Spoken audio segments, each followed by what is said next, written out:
Hello everyone, this is The Unspeakable at Innerscapes Art Studios.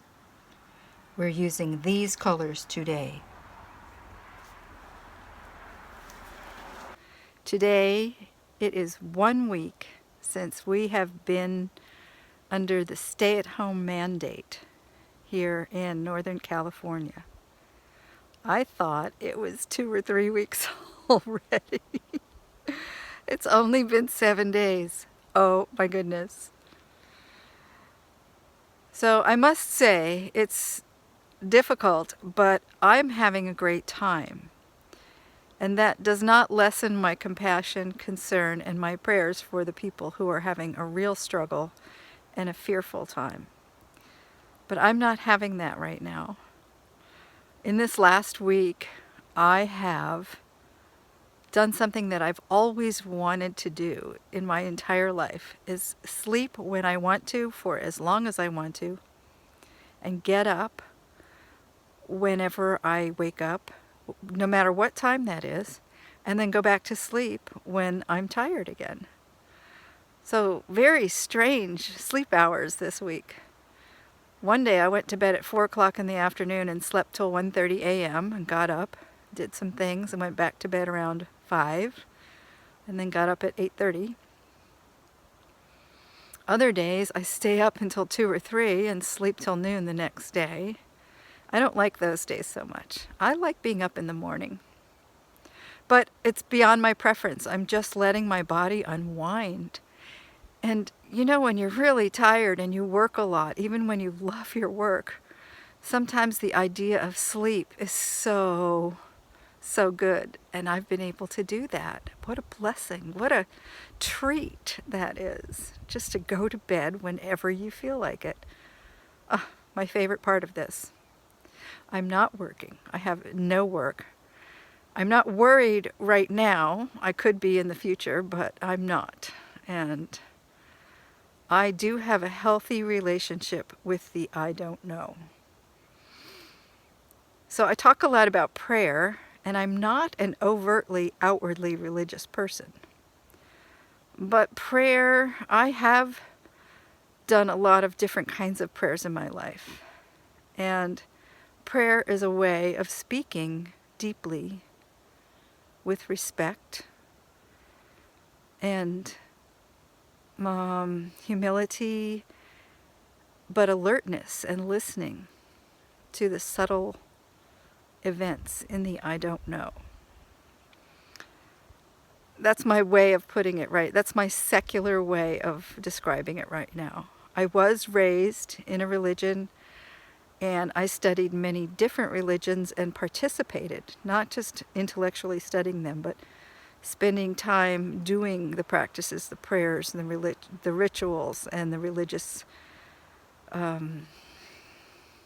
behaviors, shall we say.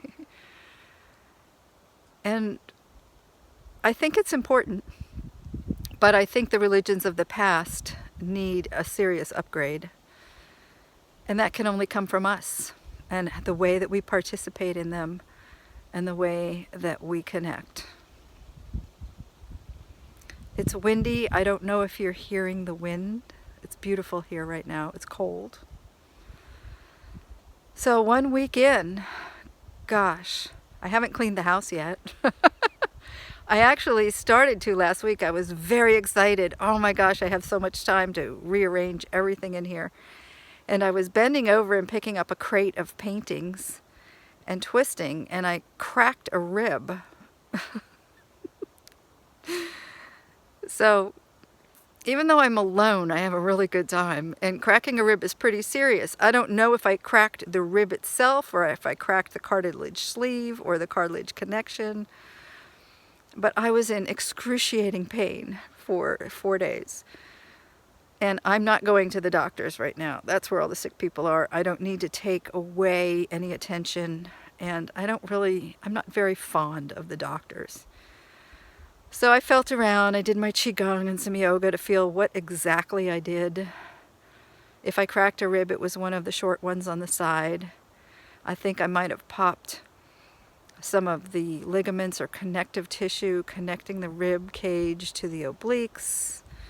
there are these little sleeves that the ribs sit in, and sometimes they get twisted and compress on the nerves. They get twisted in the sleeve, and that's what, when people say I have a rib out, that's what they mean.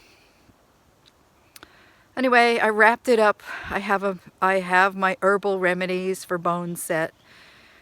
I used not a plaster, but a wrap with that on. It's very messy, but again, I was home. I had all week. I put on an old sweatshirt and just wrapped it up.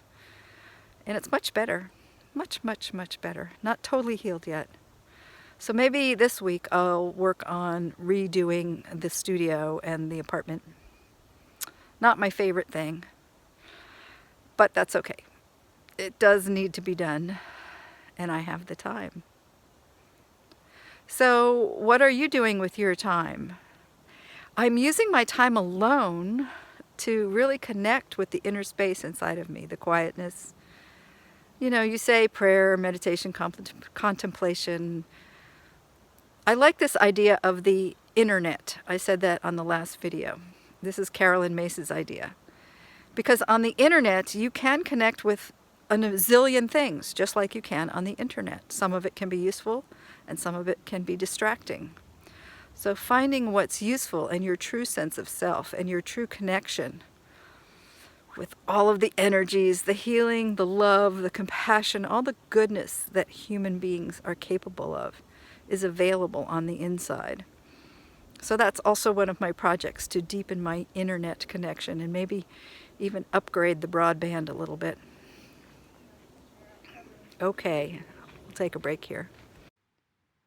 Here it is. It dried a little bit darker, which actually made the colors more vivid. So there are pockets of real happiness and joy in the middle of all this difficulty. Thank you so much for joining me.